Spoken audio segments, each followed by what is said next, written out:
नमस्कार, झारखंड न्यूज में आप सभी दर्शकों का स्वागत है। आज देखते हैं आज का विशेष समाचार। श्री श्री रामलीला उत्सव समिति साक्षी के द्वारा रामलीला मैदान साक्षी में श्रीमद् भगवत कथा ज्ञान यज्ञ 20 मार्च से लेकर 26 मार्च तक होगा। इसकी सारी तैयारियां कर ली गई पूरी। आज समिति ने प्रेस कॉन्फ्रेंस किया, दिया इसका जानकारी। आइए देखते हैं एक रिपोर्ट। कृष्ण भक्ति की ओर भी मनुष्य कृष्णामृत पाना जमशेदपुर में जिसकी कमी महसूस नहीं हो रहा, इसके द्वारा हम चाहे जो खो रहे हैं अवमूल्यन हो रहा उसका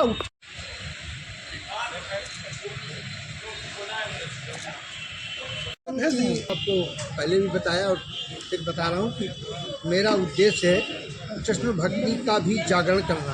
राम भक्ति तो हम लोग 103 साल से हमारी 3 पीढ़ियाँ इसमें अनवरत लगी रही थी और आज 103 साल किसी भी संस्था को चलाना बहुत गौरव की बात है। चलाया पिताजी, मेरे दादाजी आए थे, दादाजी के द्वारा शुरू किया गया, फिर पिताजी किए, फिर हम लोग आए, फिर अब हम लोग तो छोटे भाई भी इसमें सब लग गए हैं। मतलब सब परिवार हम लोग किसी में भक्ति मार्ग में डूबे हुए हैं।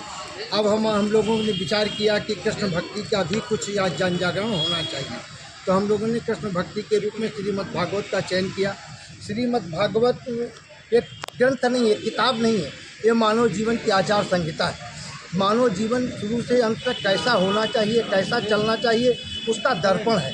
हमने वो दर्पण सामने लाने की कोशिश की। इसमें आप मनुष्य अपने को देखे और अपने को संवारने की कोशिश करें। कहते हैं दर्पण झूठ नहीं बोलता है, तो श्रीमद् भागवत के सामने आके झूठ कहीं ना कहीं खुल जाता है। तो हम चाहते हैं मनुष्य अपने सत्य मार्ग पर आ जाए और जो हमारे सनातन की गरिमा है वो गरिमा फिर से अपनी पुरानी जगह पर पराकाष्ठा पे आए और हम एक अच्छा कार्य कर सकें। भगवान हमें ये सद्बुद्धि और ताकत दें कि हम इस कार्यक्रम में सफल हों और आप लोग इसमें इसी तरह सहयोग दें जिसमें यह कार्यक्रम निरंतर निर्बाध रूप से चलता रहे और हमेशा फलता फूलता रहे। यही हमारी मनोकामना है, शुभकामनाएं। सभी को नमस्कार, जय श्री कृष्ण। हम लोग का कल 10 तारीख से भागवत कथा का आयोजन 7 दिवसीय भागवत कथा का आयोजन किया जा रहा है, जिसमें हमारे आचार्य राजेश कृष्ण महाराज जी जो वृंदावन से आ रहे हैं उनके द्वारा किया जाएगा। और कल सुबह सभी माता बहनें से निवेदन है कि कल हम लोग का सुबह 7:30 बजे से कलश यात्रा का आयोजन किया गया है, जो कि हाथीगोला मंदिर से शुरुआत होकर रामलीला मैदान पे समाप्त होगा। तो हम चाहेंगे कि अधिक से अधिक संख्या में माता बहनें जी आएँ और इस पुण्य का लाभ लें। आयोजन दोपहर 3:30 बजे से आरंभ हो जाएगा। एक 7 दिवसीय दिन जो होगा 26 तारीख को जो अंतिम दिन होगा उस दिन हम लोग भंडारा का आयोजन करेंगे। उनका भी उद्धार हो जाए और स्वयं का भी उनका उद्धार हो जाए, परिवार का उद्धार हो जाए इसको सुनने से। क्योंकि परीक्षित वो 7 दिन का समय था, उस 7 दिन में ही उनको उद्धार हुआ था।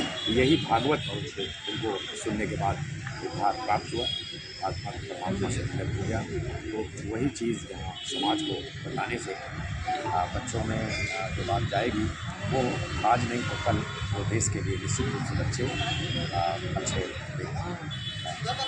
अच्छे ढंग से देश की सेवा कर पाएंगे, समाज की सेवा कर पाएंगे और अपने परिवार की सेवा कर पाएंगे। और समाज के सामने या देश के सामने, दुनिया के सामने भी चुनौती है। युवा वर्ग उसी में उलझा हुआ है और इस उलझन की वजह से आप देखें कि युवा वर्ग को कोई विशेष लगाव इस तरह के कार्यक्रमों से नहीं है। यही कारण है कि अब न्यूक्लियर फैमिली सिस्टम हिंदुस्तान में लागू हो रहा है। बच्चे से उम्मीद होती है हर माँ बाप को कि वो हमारे उम्र हो जाने पर ही हमारी सेवा करेगा, लेकिन और भौतिक रूप से उनको कैसे पैसा मिले, कैसे प्रॉपर्टी मिले, कैसे उनको उनका मान सम्मान बढ़े, लेकिन अकेले ऐसा लोगों युवा चाह रहे हैं। इसलिए वो जनरली ये सबसे दूर किया है, उनको बुलाना ही चाहिए। फिर भी इस माध्यम से बुलाने की कोशिश की जा रही है। कहीं ना कहीं एक दीपक जला रहे हैं कि ठीक है 100-200 लोगों को ही हम अगर सनातन के इस धर्म से जोड़ पाए तो ये हमारी उपलब्धि है।